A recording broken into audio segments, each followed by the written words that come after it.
commencement était la parole, et la parole est Christ. Radio, parole vie, la radio qui donne la vie à travers la parole. Mbote shalom, chers papa et maman, chers bien-aimés dans le Seigneur, chers auditeurs de la radio Parole Vie, la RPV. Radio Baklisto, où il en a partout à travers le monde entier.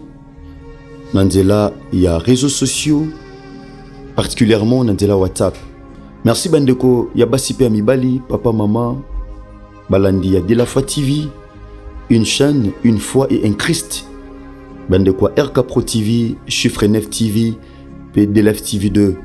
Tika Bolingongolo, Pebolam, il y a Christ et Bilabino. Il y a Bossa Labiso Confiance, Nakata Radio Parole Vie.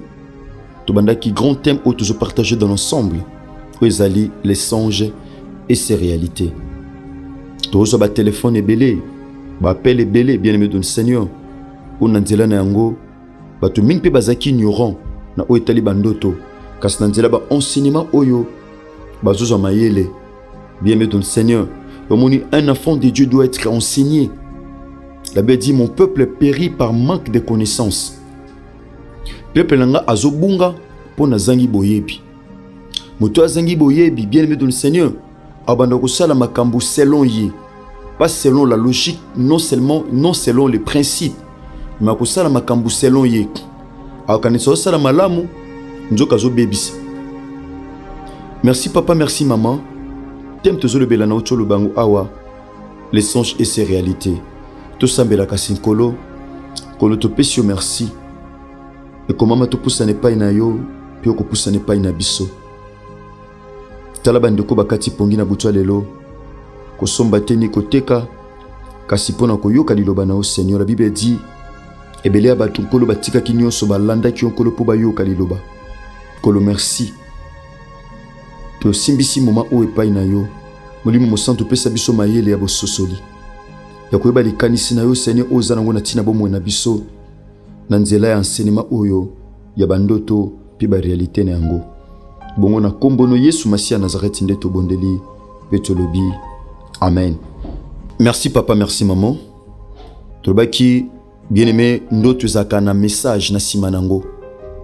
Donc rêve ezakana message. Ndoto ko peut ko zo ba ton ebele po ko kisama. Bien-aimé, ndoto o Joseph alota ka pena tata na ye na âge de 17 ans. Et ko kisama kitango komaki déjà majeur. Okolota ndoto na bomwana e ko kisami pena kimukolo. Ndoto ko kisama kate mukolo o mutu alota kango. Ezapena bandoto mususu bien-aimé dans le Seigneur. Mutu alota ngona butu na tonga moni pe ko kisami. Mais bandoto oeza lié na avenir ya mutu. Oeza lié na lobby ya mutu. Eza bandoto oyo ekoko zwa pe ba année pe kokisama. Mutu aloti ndoto akomi mutu tel. Mutu aloti ndoto akomi mutu tel. Ezaka atende mutu aloti le même jour akomi pe mutu wana ndenge amonaki na ndoto. Bien-aimé dans le Seigneur. Tolobi na sima ndoto il y a un message. Ndoto nyoso zakana message, il y a 5 tu amabe.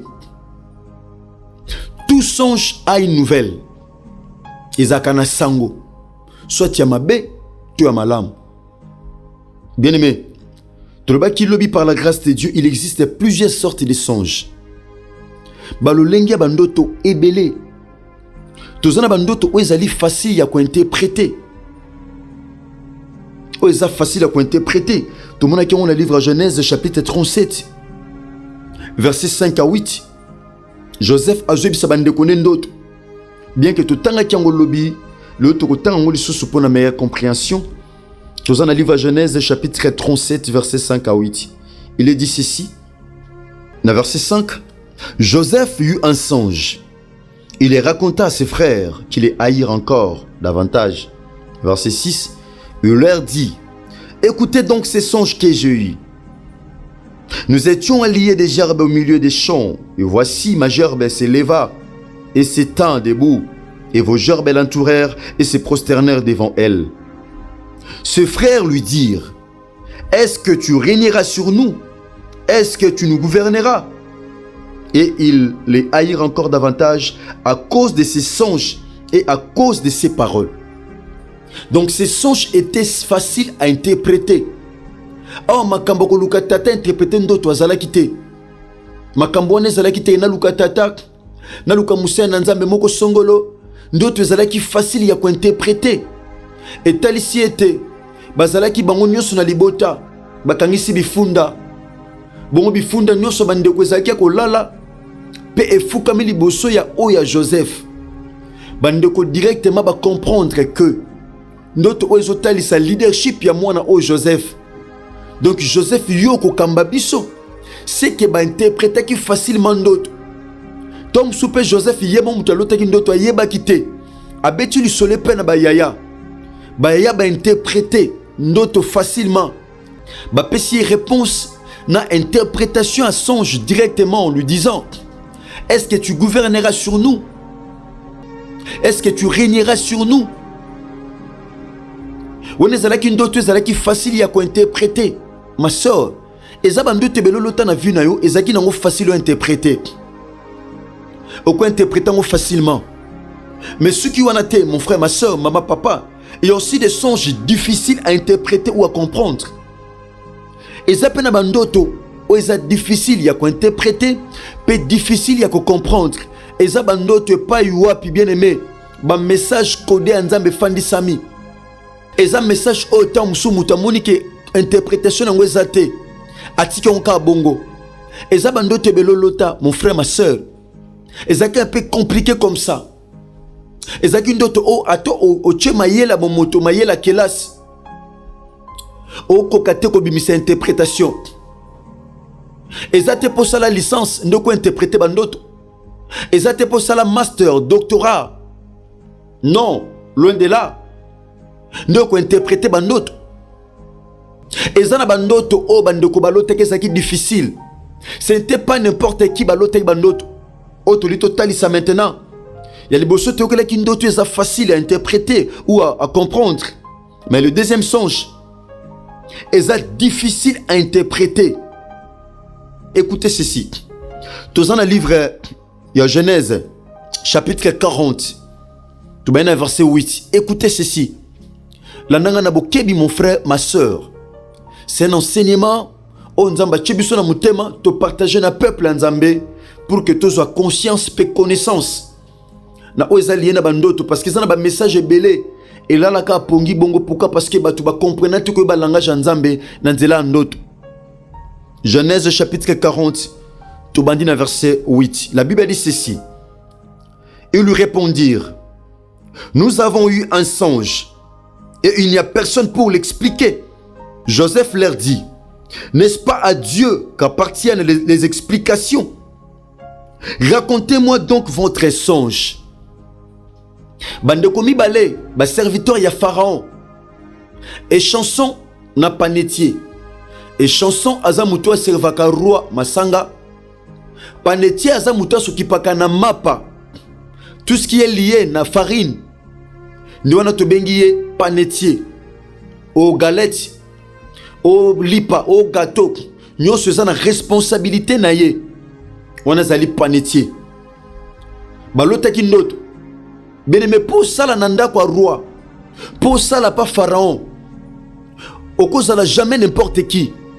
Faut ça la 1, moutou tanga. 2, moutou na connaissance. Bien-aimé. 3, moutou outa na famille à malam. Bato bazalaki pour servir roi, pharaon masanga. Au cause, ça jamais n'importe qui. Pour s'occuper na mapa, il y a pharaon. Faut pharaon à ça la confiance. Bato mibale basalaki mbeba epai na roi pharaon. Muto soki para na mapa na muto soki para na masanga. Donc olia roi ezaki na maboko na bango. Basalaki mbeba roi atieki bango na prison. Bazaki na boloko. Bongo na butu yango baloti ndoto bango mibale nzela moko. Bien aimé. Baloti ndoto bango mibale. Ndoto balotaki ezaki difficile à expliquer et à comprendre. Bakoma ki inquiet na kati ya prison. Na kati ya prison baloti ndoto. Mon frère, ma soeur, maman, papa, olota bandoto ebele ezala difficile, ezala compliqué au lection ka bongo. mon frère, ma soeur, et qui s'y prendre un jour. Au lota bando te belé ma soeur. Le lozobika conséquence moko songolo. Debi nango ezalaki ndoto moko lotaki et fongoli porte. Pour le lobika ba conséquence. Ya lokola bozo vivre. Ma soeur, mon frère, ba loti ndoto oyo maele batanga na classe et pesaki bango nzela te ba interpréter yango. Relation basaki nango na pharaon et pesaki bango nzela te ba interpréter ndoto. Na kata prison. Joseph amoni bango triste, atuni bango bozalaka boete, mais pourquoi? Boza triste boza mao. Habité to loti ndoto na butwa lelo. Bongo toza na explication nango te to lota bando te belé to pesa ba explication, mais oyo eza difficile ya ko expliquer. Ndoto to loti to comprendre nango malamu te. Joseph abisi bango, est-ce que na nzambe te to ko zoba explication ba ndoto? Mon frère, ma soeur, tango loti ndoto eza difficile à comprendre, difficile à expliquer. Et loko liboso fa bisa nzambe yaya asala o grâce a fait comprendre ndoto wana, parce que nzamba pesa explication. Soit tu ko orienter yo okende pe na musai na nzambe o azana maturité o azana connaissance ya ko yeba ko interpréter yango. Mon frère, ma soeur, olota bandoto belo mona kaka ndoto lekisango bongo ma soeur, lekisango bongo mon frère, o réaliser maintenant les lots conséquences ba problème ba konkoso ba to mibale ba loti ndoto to baki ndoto ezaka na message, ezaka na orientation, ezaka pe na avertissement pour na muto ba comment sengeli asala keba. Écoutez ceci, mon frère, ma soeur, cher bien-aimé. Écoutez, le chef des échansons raconta son songe à Joseph et lui dit: dans mon songe, voici, il y avait un sceptre devant moi. Et zalaki na nzete moko liboso nanga. Awa échanson. Ce sceptre avait 3 sarments. Nzete tape oyo, nzete oyo ezalaki na biteni tope ba étape misato. Quand tu lui poussais, tango koli, et bimisi ba fleur, et pesi bambouma, pe bambouma ngo et koli. Tango pesi ndoto na mon frère, ma soeur. Ba mone kon kaka ndoto, mon frère, ma soeur, ndoto no sala ndoto te. Il y a un message. Non kota penate na oetali ndoto na bango na profondeur, mais toujours pesa ba tup. Ya ba ndoto. Bien aimé. Tango a pesi ndoto na ye, Joseph a pesi explication. Aibisie ndoto loti engolo ba dans 3 jours okozala rétabli na ba charge na yo epai na pharaon. Ndekwazu orientation. Aza déjà averti. Ceux qui pharaon a benga zongse na musala ozala surpris. Pourquoi? Parce qu'il a eu déjà interprétation en ndoto. Mon frère, ma soeur, a eu déjà interprétation. Vous allez supprimer. A eu déjà orientation. Parfois Dieu a orienté biso na nzela ba songe. Na nzela ba ndoto. On est allé ki ndoto oyo et chanson azwaki. Écoutez maintenant. Toye na ndoto ya panetier. Toke. Na verset 12. Tant après son explication, Joseph lui dit: et voici l'explication, les 3 serments sont 3 jours. La verset 12, dans l'interprétation, il y a une chanson. Encore 3 jours, et Pharaon relèvera ta tête et te rétablira dans ta charge. Tu mettras la coupe dans la main de Pharaon, comme tu en avais l'habitude lorsque tu étais son échanson. Donc, Moussala Nayo et Zozonga. Maintenant, on a Moussala Kanisanga. C'était comme ça. Écoutez maintenant, verset 16. Le chef des panetiers, voyant que Joseph avait donné une explication favorable, dit: voici, il y avait aussi dans mon songe 3 corbeilles et 3 pains blancs sur ma tête. Dans la corbeille la plus élevée, il y avait pour Pharaon des mets et toute espèce cuit au four, et les oiseaux les mangèrent dans la corbeille au-dessus de ma tête. Nazoy kitunga na chaki na mutu. Pendant que na otambula, bandeke bazoya, bazolia biloko a Pharaon. na mutuna likola mutuna nga. Joseph a pris explication. Abi omoni 3 corbeilles wana omoni. Ezali dans 3 jours.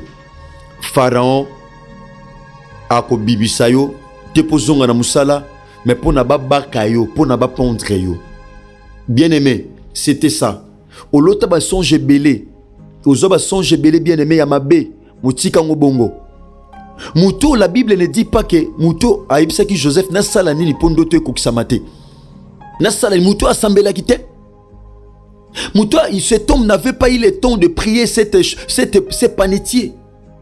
Olota bando te belé, ba pesa pe explication aux gens à la légère. Le lokomobika parfois ba conséquences. Muto asambela kite a tout n'aki pas orientation par Joseph T. Que dois-je faire pour ce genre de songes, pour ce genre d'explications? Oh pesinga na salanine. Tom so linga ka senga faveur nzambe balinga pe basambela mais muto asambela kite. Comme conséquence, muto babaka kiye. Bongo et chanson azongela ki musala na wone zala ki genre ya bandoto o eza difficile. Ya ko comprendre, difficile ya ko interpréter. Oh yomoko oloti, mais sengeli quelqu'un d'autre aya ko pe cette interprétation. Oh sengeli quelqu'un d'autre aya ko pe cet éclaircissement. Quelqu'un d'autre à cause de la pasteur nayo, à cause de la mukambi. Il peut aussi être ton père spirituel. Et ça bandoto ya ko interpréter, mais ça bandoto faut que tata a interprété. Parce que na vie à Joseph, et ça bandoto obaya na ibe interpréter qui, et ça pe na bandoto o kaka Jacob a interprété qui. Nana interprété la rayon doto. Mon frère, ma soeur, tika kolo na biso Yesu Masia Nazareth, nzamba solo pe ya bon moy. Nzambe malamu, nzambe lombe pe abikamwa, asala biso ngolu pe bolam. Donc lobi par la grâce de Dieu to continuer enseignement. Tika kolo na biso Yesu Masia Nazareth, nzambe moko tundimela, nzamba solo pe abom asala ngolu pe bolam. Tozo continuer avec ces thèmes, les songes et ces réalités. Tika Christ asala ngolu pe bolam. Ndoko simba mina matia oyo, ba numéro zali affiché wana na ba écran na bino. Boko komela biso, bongo numéro na biso contact ezali plus 243 89 75 70 917 Orojabiso na numéro wana tika kolo na biso Yesu Masia Nazareth nzamba solo pe abomoy asala binongo lupe bolam soki Christ a mizongelité tokutani bongo lobby na numéro asika. Je voudrais dire un grand merci à ceux qui sont derrière nos caméras. Je vois il s'agit donc de nos frères Nata Kifuta, bien-aimés dans le Seigneur, Kola Pambolon de Konangai Nata Kifuta, de Kobogo Sanderson, de Ko Rice Kangibwilu, et l'on a RK Pro TV, et l'on a Chiffre 9 TV, et na Delef TV 2. Merci l'ingénieur Chris Kundenga, Péjeur Sapemba, Mayamona. Ce qui Christ a mezongelité, Tokutani Bongo Lobi, na continuité à thème Oyo, les songes et ses réalités. Merci, que Dieu vous bénisse. Au commencement, était la parole, et la parole, Christ. Radio, parole vie, la radio qui donne la vie à travers la parole.